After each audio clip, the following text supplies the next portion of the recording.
Good morning, everybody. We're just so glad to see you here, and glad you're here to worship with us as a part of God's family this morning. And as we get ready to come before God, it's just good to know that no matter what you've been through this week, no matter how Satan has tried to discourage you this morning, we can still celebrate. God's grace is sufficient to cover all our needs. It breaks the holds of darkness and sets us free to rejoice in His love. And I know this world can be a chaotic place, but God has done so much for us. So let's praise Him today as we come before Him and just lift His name up for His amazing grace. Let's stand together.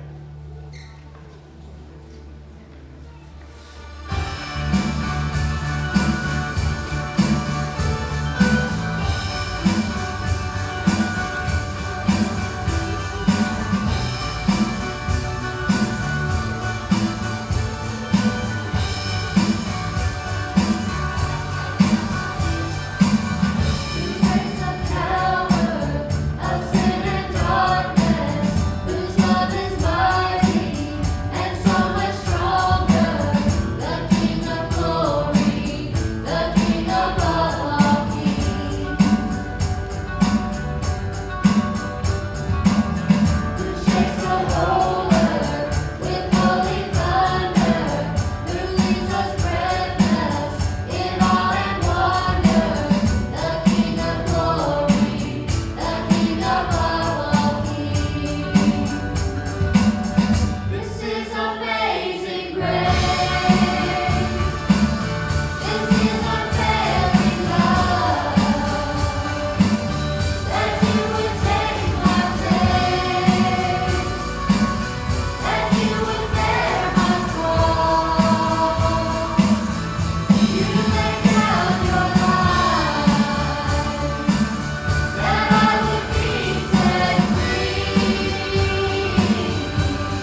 worthy of our praise, isn't He?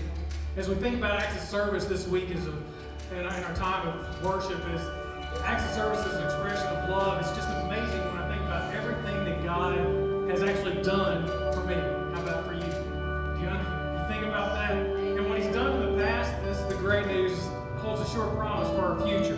And that's why nothing is better than our God. Let's praise Him.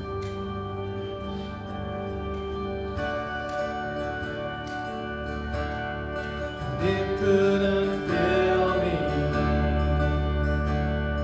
A man's empty praise, treasures that fade are never enough. You came along, put me back together, and every desire is now satisfied here in your love. Oh,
neighbors as ourselves. James chapter 1 verse 22 tells us, do not merely listen to the word and so deceive yourselves. Do what it says. Anyone who listens to the word but doesn't do what it says is like someone who looks at his own face in a mirror and after looking goes away and forgets what he looks like. Lord, we ask your help and to be in our heart and to be humble as we are ready to act. Our daily lives are filled with opportunities to help others. Lord God, help us to see those chances and act accordingly. We ask these things in your Son's name, Jesus. Amen.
Jesus knew that the Father had given him complete power. He knew that he had come from God and was going to God.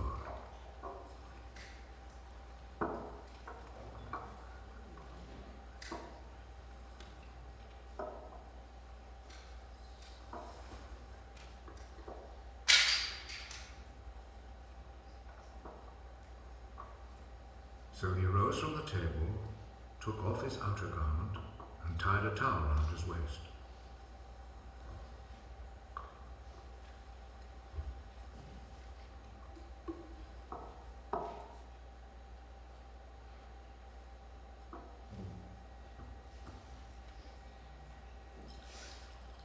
Then he poured some water into a wash basin and began to wash the disciples' feet, then dry them with the towel around his waist.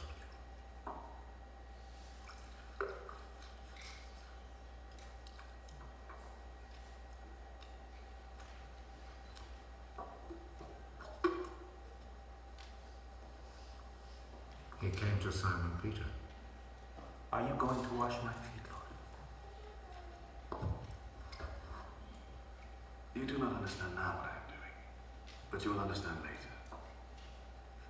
Never, at any time, will you wash my feet. If I do not wash your feet, you will no longer be my disciple. Lord, do not wash only my feet, then. Wash my hands and head too. Those who have taken a bath are completely clean and do not need to wash themselves, except for their feet. All of you are clean.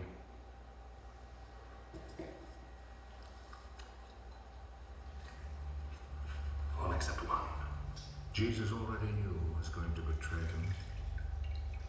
That is why he said, all of you except one are clean.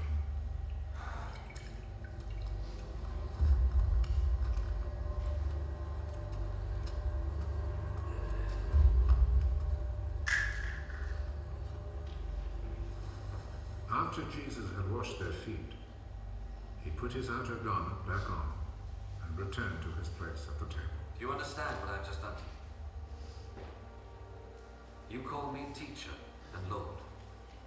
And it is right that you should do so, because that is what I am. I, your Lord and teacher, have just washed your feet. You then should wash one another's feet. I have set an example for you, so that you will do just what I have done for you. I am telling you the truth. And now I give you a new commandment. Love one another. As I have loved you, so you must love one another. If you have love for one another, then everyone will know that you are my disciples. Jesus gave us such a simple but profound illustration of expressing love by an act of service. In a culture where people wore sandals and walked on dirt roads, it was customary that a servant would wash the feet of people as they arrived.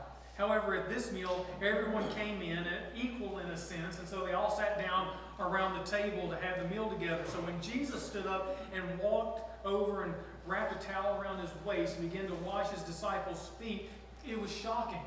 And nearly every aspect of Jesus' ministry was one of an act of service to show love to other people. His miracles may have been a gift to the lame who were made to walk, the gift of sight to the blind, or the gift of life back to the dead, but ultimately they were all acts of service as well that revealed God's love. Jesus wanted us to understand that these acts of service were to be the hallmark of his people. His followers would love one another. And the way we serve others gives evidence to our faith. It gives proof to our claim of love. And Jesus said, all men will know you are my disciples if you love one another. And so for people with the primary love language of acts of service, we need to understand that love is truly a verb. It is what you do. Your walk is not enough, or your talk is not enough. It's your walk that matters. It's your walk that will fill their love tank. And loving others through acts of service is one of the greatest things that we are told in Scripture that we can do with our life. Matter of fact, Jesus taught that in a culture that has things so totally upside down in our view of what makes somebody great, he said, you know how the rulers of the Gentiles lord it over them, and their high officials exercise authority over them. Not so with you. Instead, whoever wants to become great among you must become your servants. And whoever wants to be first must be your slave, just as the Son of Man did not come to be served, but to serve. And here's the thing. No matter what your primary love language is, it is vital that we all learn to speak through the acts of service.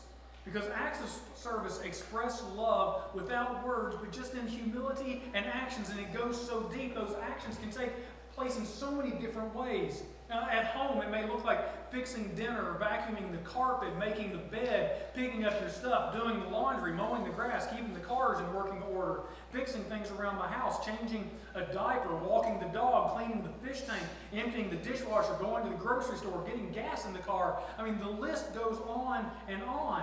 And the thing is, while you may think it's not that easy at work, it actually is. You know, the list is endless, from assisting other people with their tasks, doing little things to make life easier on other people, or just simply picking up a cup of coffee and bringing it to your coworker, dropping off a report for them, or covering a shift. Just ask someone how you can help them as an act of service. The list is forever long, and it all demonstrates and shows God's love as long as it is done as an act with a positive attitude. Now, the biggest thing about acts of service is they will require some thought, a little bit of planning, but they're going to take your time, effort, and energy. You've got to actually put yourself into it. And choosing to serve others is a clear philosophy of Scripture. Jesus summarizes, or Paul summarizes it this way. He said, "You, my brothers, were called to be free, but do not use your freedom to indulge the sinful nature. Rather, serve one another in love." And there's so much in that verse, but if we just take that first part of it, you were called to be free. And being free, often we think about it and we think, well, if we're free, then there's no expectations placed on me. I can do whatever I want to do. I'm free from obligation. Nobody should be able to tell me anything. Nobody should be able to make demands of my time. We should get to choose what we want to do. And that notion of freedom is really and truly hurting our society. That idea of freedom comes without any responsibility, but we've got to understand that freedom never comes without responsibility. What Paul says is, don't use your freedom to indulge the sinful nature. And you might read that and think, well, that means we shouldn't drink, we shouldn't smoke, we shouldn't live in immorality, we just don't break the big 10, don't lie, cheat, steal, or kill, and everything will be okay. But that's not really all it's about. Let me make it clear. You can't just kill off people you don't like. I know some of you would like to think that would happen. Maybe in our culture, I need to reiterate the fact you cannot violently get rid of people you don't like. It doesn't work that way. That's not what you're allowed to do. The sinful nature isn't that overt. It's much more covert. I've said this enough times. By now, you probably ought to know it, but what's the opposite of love? If you said hate again, listen carefully, because the opposite of love is not hate. The opposite of love is selfishness. Selfishness. Considering myself first. Paul tells us that we should be like Jesus, who being in very nature God, did not consider equality with God something to be grasped, but instead made himself nothing, taking on the very nature of a servant. You see, selfishness doesn't hate. It just stops thinking about others. A servant, though, is always thinking about others. They're always considering what they can do to help somebody else. Their thought is not on themselves, but on what others need and how they can serve them. That is the heart of a servant. And it's an incredible phenomenon how many marriages are affected by selfishness. Not really that incredible, is it? We tend to slide right back into our old ways. People don't start off that way, of course, in marriage or in a relationship. When you like somebody, you naturally do whatever they like to do. You think about what they would enjoy and you want to make them happy, and so you put what they would like first. And that happens when we're madly in love, and it happens so naturally during those beginning months, even the first couple of years of a relationship, that those feelings of obsession and love are so great that the relationship is so wonderful that we don't even realize what it's going to be like until a couple of years later. But as we have said before, a couple of years in, those feelings begin to wear off, and we become our true selves, and then all of a sudden our natural habits start to take over. The things that we naturally do, our expectations begin to come out, and the expectations that we had for the person that we were dating or that we married that we never really expressed to them all start to come up, and this natural inclination to do what our partner wants ceases to be natural, and instead we have to start to do it because we choose to do it. Mark and Tammy, maybe you can identify with this couple.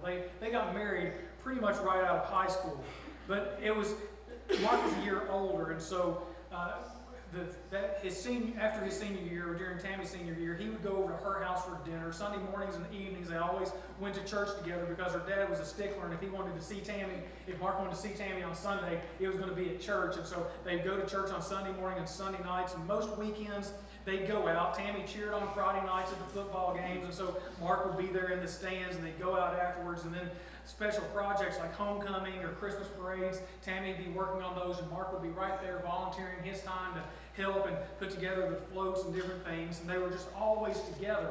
Even on Saturday, Mark might go over to Tammy's house and they might wash his truck, or they might go down to the lake and go fishing together, or do something along that line, and they would just spend all this time together, and it was so great. But then, about 2 years after they had gotten married, they began to wonder where all this had gone, and was there even any hope left for their marriage, because they didn't feel it anymore. Instead, Tammy now felt like Mark liked fishing and hunting with his buddies more than going to visit her family on the weekends. And he didn't even keep them yard mowed, and her dad would have never allowed things to look as shameful as Mark lets them get to. And Mark expected Tammy to keep the house clean just like his mom always had, and he understood how important family time was, so he didn't mind a bit if Tammy wanted to go spend Sundays all day with her mom and dad, or go to church with them on Sunday night, but they went together to church on Sunday morning, and Sunday night, why do that? It's just a repeat anyway, and so Mark would stay home on Sunday nights. And they just didn't know what happened. And here's a simple fact. This is what happened. Real life happened. Real life happened. They both began to follow the pattern of expectations of the family that they grew up in. Mark's family went to church on Sunday morning, but they never really went on Sunday night.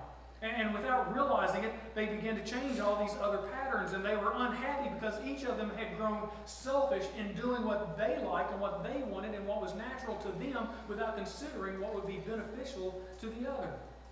Their expectations for their spouse was based not in communication, but on their prior experiences in the family that they grew up in. Tammy expected Mark to do things the way her dad did. Tammy expected Mark, as I said, to do things the way her dad, and Mark expected Tammy to do the things that his mom had done growing up. And their feelings really hadn't changed so much, but their behaviors changed first.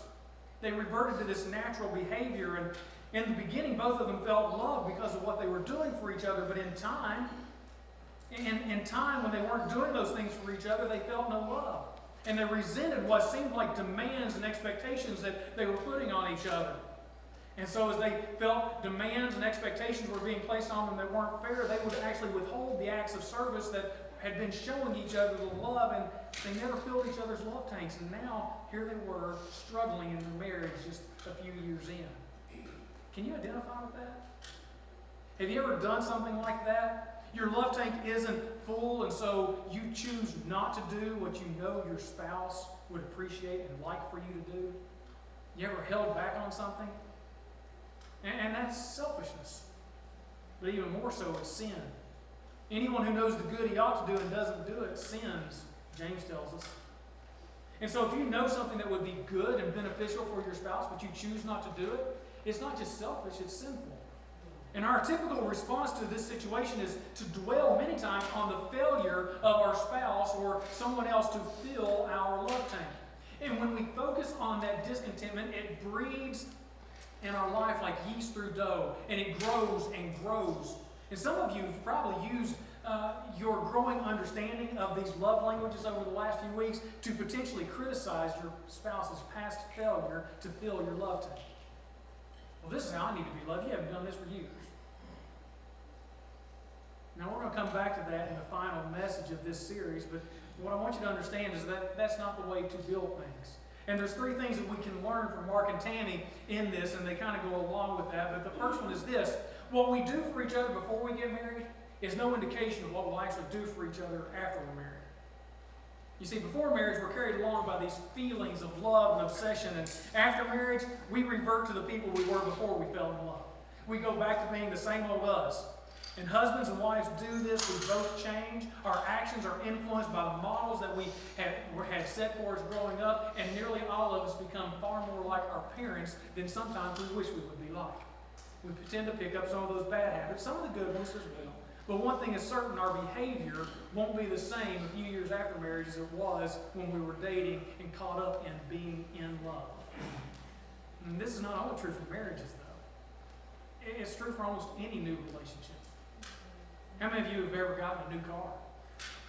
And man, when you got that new car, you kept it clean. There was no trash left in it. You washed it regularly. You took care of it. And 3 years later, it doesn't look like it's had any water on it except for the rain coming down from the sky. And you leave it up to God to wash the car because you don't love it anymore. You don't love it. And it changes. It happens with a new job. How many of you have started a new job, and in the first year or so of that new job, you'll put up with all kinds of stuff in the first year that 3 or 4 years later, you're complaining in the break room about how nobody appreciates you. Because your feelings change. Because you're not getting your love tank filled. The same goes for a church. At first you'll overlook the deficiencies or the failures, things that aren't going just the way you really think they ought to, and you wish things would be better, but somewhere along the line you don't choose to make things better. You just hope that they change, and eventually you'll give up on it and you'll just start looking someplace else instead of choosing to get involved and make things better. And that leads us to the second point. And this is just simply that love is a choice. Love is always going to be a choice. It's not something that can be coerced out of other people. You cannot make other people do what you want them to do to love you. And the simple fact is that criticizing others, it won't get you anywhere. At least anywhere good. Criticism and demands drive wedges that split relationships.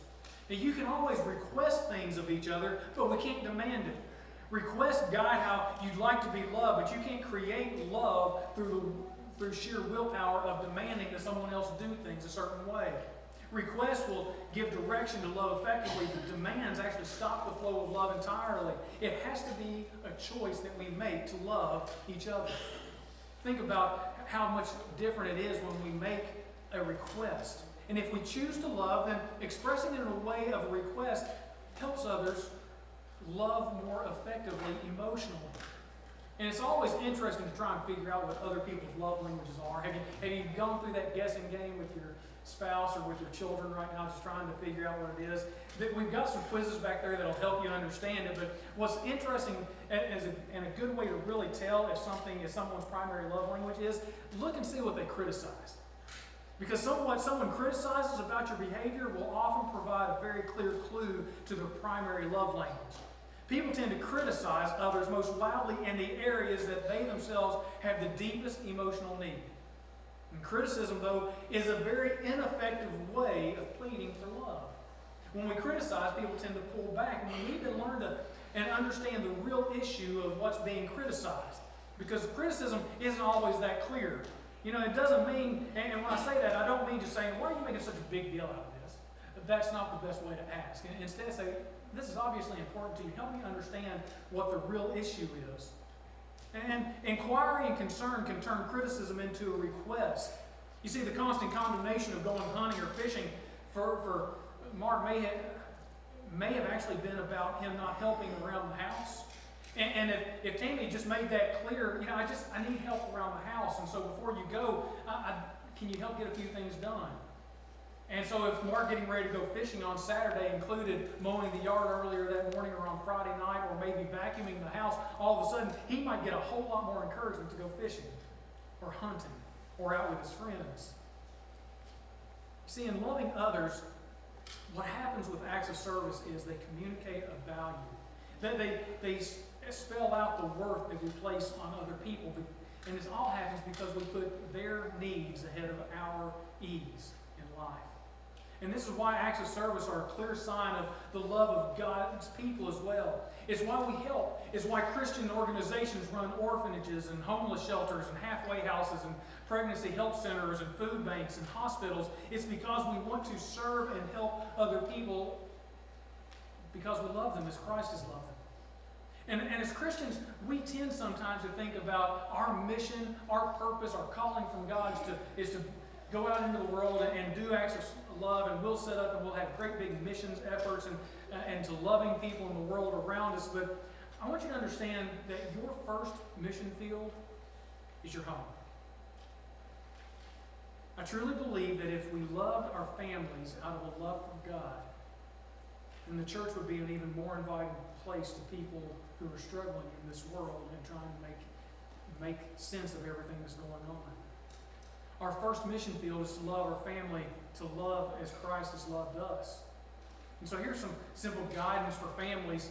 When it comes to putting the needs of your family ahead of our own, it's going to require us to re-examine the stereotypes of husbands and wives and even our parenting. The change in our culture really hasn't removed stereotypes of male and female roles. If anything, it's actually multiplied them. There's so many single-parent families and the influences from outside the home that are playing into our understanding of roles within a family. And just remember that there's no reward for trying to maintain a stereotype in life. Get rid of the expectations, sit down, talk about it, and decide how you can love each other effectively as a family. And you'll be able to find the tremendous benefit of meeting the emotional needs of those who are in your family, especially your spouse. And then, as Jesus did, take on the role of a servant. You see, love takes on the role of a servant. But love will never permit slavery, and there's a big difference between being a servant and a slave. A slave is treated as property, an object, something to be used, and that should never happen in a marriage, because your spouse can be your slave, but they can never be your lover, if that's the case. Allowing yourself to be coerced through threat, you better do this or else, or through manipulation of guilt, if you love me, you do this. And that's not an act of love. Being loved is about treating people with value, and when you treat someone with value, you set them free to love. When we really love someone, especially when we love them the way that God has loved us, it won't always make sense to other people. It's not going to always even make sense to us. Why would we keep doing this? We tend to live in a culture that says if you aren't getting what you want out of the relationship, then just change it, switch it up. You don't like your car anymore, get a new car. You don't like your job anymore, find a new job. You don't like your marriage anymore, get divorced, find a new person to be living with. And we don't see the long-term ramifications. And the bottom line is, no matter where you're at in your relationship, if you want to become a better person, if you want to have a better relationship, become the person that God wants you to be. You know, the fact is that so often we're more willing to walk away than we are to work things out. It's interesting. I get a lot of people who might come by and talk to me for marriage counseling, but the majority of people who have sat down with me for marriage counseling, they would like help, but about half of them are really just looking for permission. They're just looking for permission to go ahead and get divorced. They just want somebody to say, yeah, there's no hope left. It reminds me of a joke about a husband and wife who went in to see their preacher, and they say, we just don't love each other anymore. The preacher looked at him and said, well, that's just not acceptable. God says husbands are love their wives, Christ loved the church. And he said, but we don't even sleep in the same bed. We haven't acted like husband and wife for years. And the minister said, well, I understand, but you're still together, and that makes you at least close neighbors, and the Bible says to love your neighbor as yourself. He said, actually, I moved out last week, and so we're not even living together. And he said, we just fight like cats and dogs every time we're together. We just can't do this. And he said, oh, that's terrible. But the Bible also says, love your enemies. He said, there's no getting away from it. You need to love. I don't know where you're at in your relationship, but here's the thing. There's no getting away from it. You've got to love. You've got to love. Love your family as the first mission field of your life. Out of love for God, love your family. And there's no way around it. And if you'll love your family as for the Lord, then it means that we're going to take on the role of a servant considering what they need most. I like what Matt Chandler said in one of his studies that we did on a Wednesday night when he was talking about the responsibilities of a husband and father. And he said, my responsibility is to go to bed tired every night because I've acted to love my family. He said, then I can sleep well. In the world, acts of service are a great way to grow in love. And real love doesn't just look to fulfill the requests that someone might make of you and your family or even from other people in the world, but it really looks for something deeper. And that was Jesus' point when he talked about how to respond to someone who might even be trying to take advantage of you in his Sermon on the Mount in Matthew chapter 5, verse 38 through 42. He talks about how to deal with an evil person who might even want to take advantage of you. He said, you've heard it was said to eye for an eye and tooth for a tooth, but I tell you, don't resist an evil person. If someone strikes you on the right cheek, turn to him the other also. And if someone wants to sue you and take your tunic, let him have your cloak as well. And if someone forces you to go 1 mile, go with them 2 miles. Give to the one who asks you, and do not turn away from the one who is involved. Jesus clearly teaches that we're to go beyond what's reasonably expected. Real love, God's love, goes beyond what is reasonably expected. And so often we say we'll love each other, but we put this limit on how far we'll go.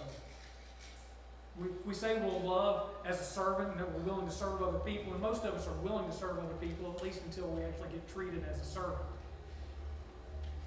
It's so easy for us to get caught up, and we want to love other people, we want to do things for other people, but only if they appreciate it the way that we expect them to appreciate it. Only if they respond the way we expect them to respond. But what God does is He gives us this unconditional love. And if we're going to grow in being able to serve other people, if we're going to have acts of service as a love language in our life, then it has to start in our heart. And if you want to start in your heart, then I want you to begin to pray for others. I was at a servant leadership conference a few years ago. And we were there, and it was this conference where they'd been talking about how to serve other people, how to love other people as Jesus did. And as we came to the close of the conference, they passed out these rags to everybody.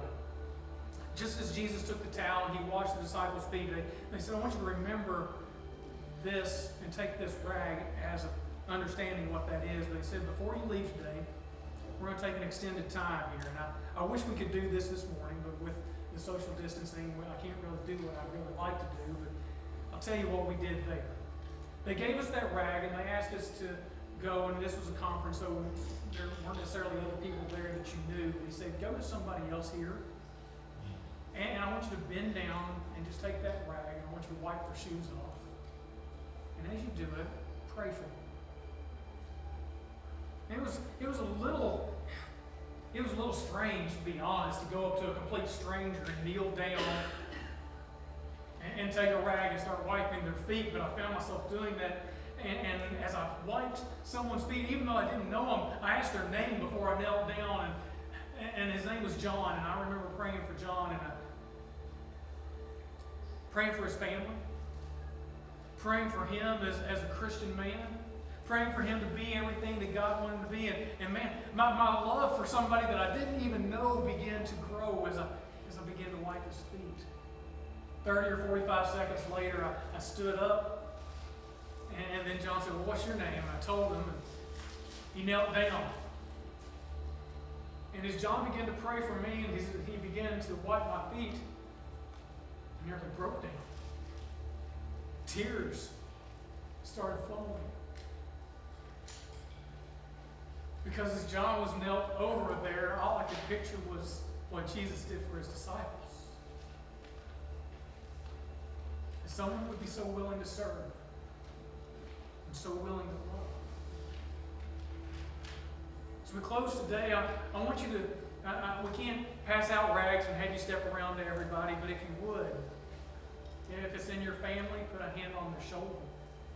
If you're here by yourself, look around the room. There's other people here by themselves, and you're always told not to point, but this morning I want you to point. I just want you to point at them and say, I'm praying for you. I love you. I'm praying that God will make you everything that He wants you to be. And let's take a minute here as we close, just to pray as we serve each other. And what you're going to find is as you pray for them, your willingness to do more for them will change. Your heart changes. And let's leave here today with a commitment to serve others out of the love that Christ has given us. Let's pray. Father God, I thank you that you sent your Son to serve as a sacrifice for us.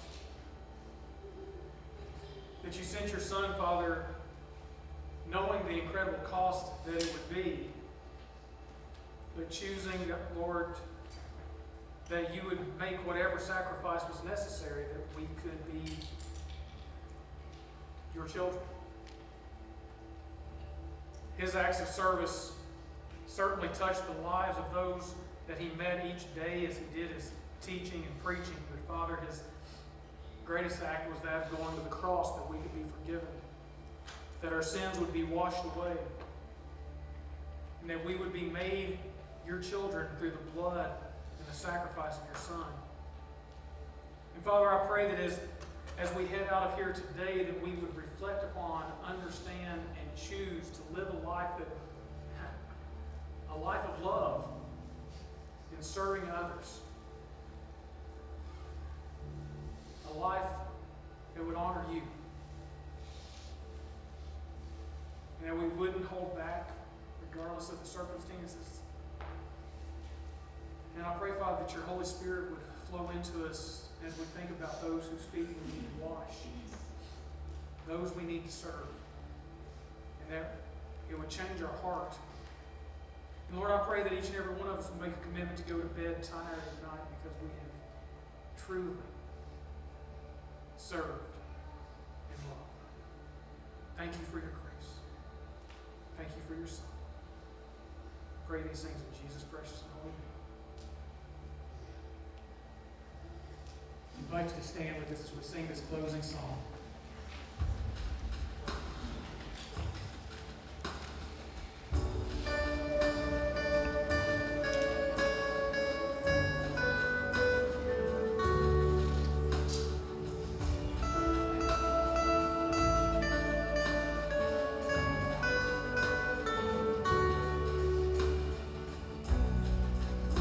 that's the word you are singing over me. You have been so, so good to me. Before I took a breath, you breathed your life in me.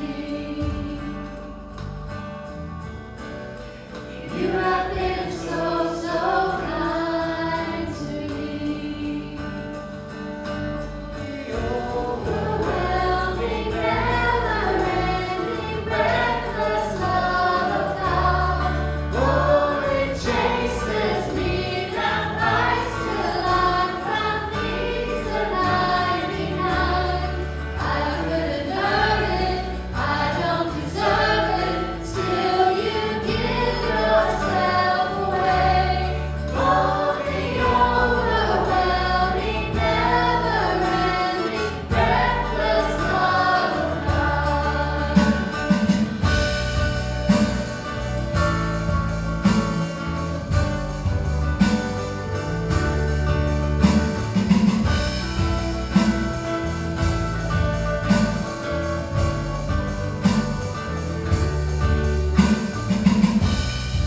I was your foe, still your love fought for me.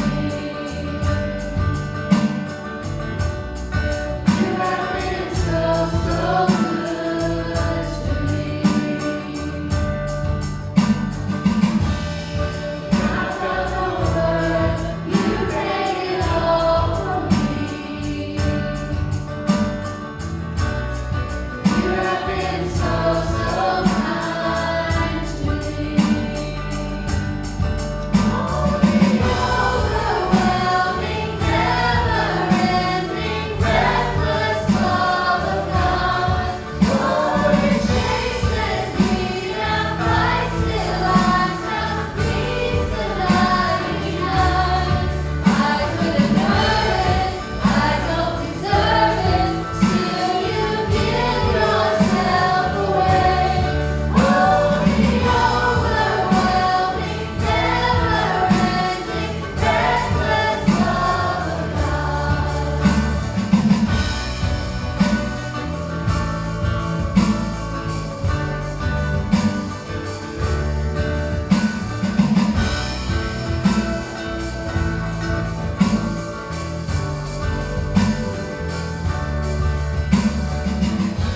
So shadow you won't light up, mountain you won't climb up, coming after me. So wall you won't kick down, lie you won't tear down, coming after me. So shadow you won't light up, mountain you won't climb up, coming after me. So shadow you won't break down, lie you won't tear down, coming after me. So shadow you won't light up, mountain you won't climb up, coming after me. So wall you won't break down, lie you won't tear down, coming after me. So shadow you won't light up, mountain you won't climb up, coming after me. So wall you won't kick down, lie you won't tear down, coming after me. The overwhelming, never-ending, reckless love of God. Oh, it chases me down, fights till I'm found, leaves the 99. I couldn't earn it, I don't deserve it, still you give yourself away. Oh, the overwhelming, never-ending, reckless love of God.